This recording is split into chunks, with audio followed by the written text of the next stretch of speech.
సమగ్ర శిక్ష అభియాన్ ఉద్యోగుల సమస్యలను సీఎం రేవంత్ దృష్టికి తీసుకెళ్తామన్నారు పెద్దపల్లి కాంగ్రెస్ ఎంపీ వంశీకృష్ణ.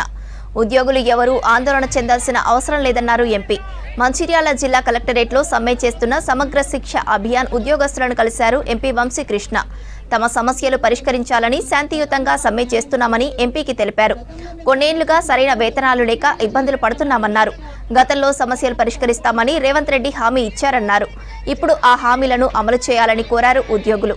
ఎస్ఎస్ఏల సమస్యలను సీఎంకు వివరిస్తారని ఉద్యోగస్తులకు హామీ ఇచ్చారు ఎంపీ వంశీకృష్ణ.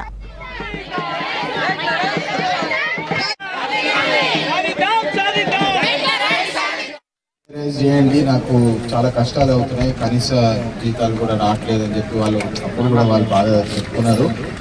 అండ్ దాదాపు ఐ థింక్ 10-15 years 15 సంవత్సరాల సర్వీస్ కూడా ఉన్నది. చాలా వరకు వాళ్ళకి రెగ్యులరైజ్ చేస్తలేరు. వాళ్ళకి ఏమన్నా హామీ ఇస్తే బాగుంటుందని చెప్పి వాళ్ళు మాట్లాడినారు. యాక్చువల్లీ అప్పుడు వివేక్ గారు కూడా ఇమీడియట్గా కన్సల్ట్ ఆఫీసర్స్కి ఇమీడియట్గా ఫోన్ చేసి చెప్పినారు. ఐ థింక్ అప్పుడు కూడా వాళ్ళు కొంచెం ఇష్యూస్ ఏదైతే ఉన్నాయో వాళ్ళ సైడ్ నుంచి ఏదైతే ఇష్యూస్ ఉన్నాయో వాళ్ళు తెలపడం జరిగింది. కానీ ఈ ఇష్యూని మళ్ళీ ఖచ్చితంగా నేను ముఖ్యమంత్రి గారి దగ్గర తీసుకుపోయి ఖచ్చితంగా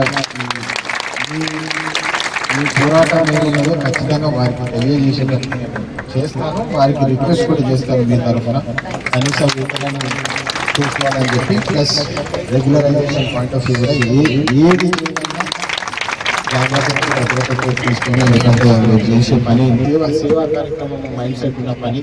ఎందుకంటే ఫ్యూచర్ పిల్లలకు భవిష్యత్తు బాగుండేటట్టు మంచిగా ఉండాలని చెప్పి ఆలోచనతో చేసే పని మీరు ఖచ్చితంగా దీన్ని తీసుకెళ్తానని చెప్పి మళ్ళీ ఒకసారి భరోసా ఇస్తాను. వివేక్ గారితో కూడా మాట్లాడతాను. ఇద్దరం వెళ్ళి ముఖ్యమంత్రి గారితో కూడా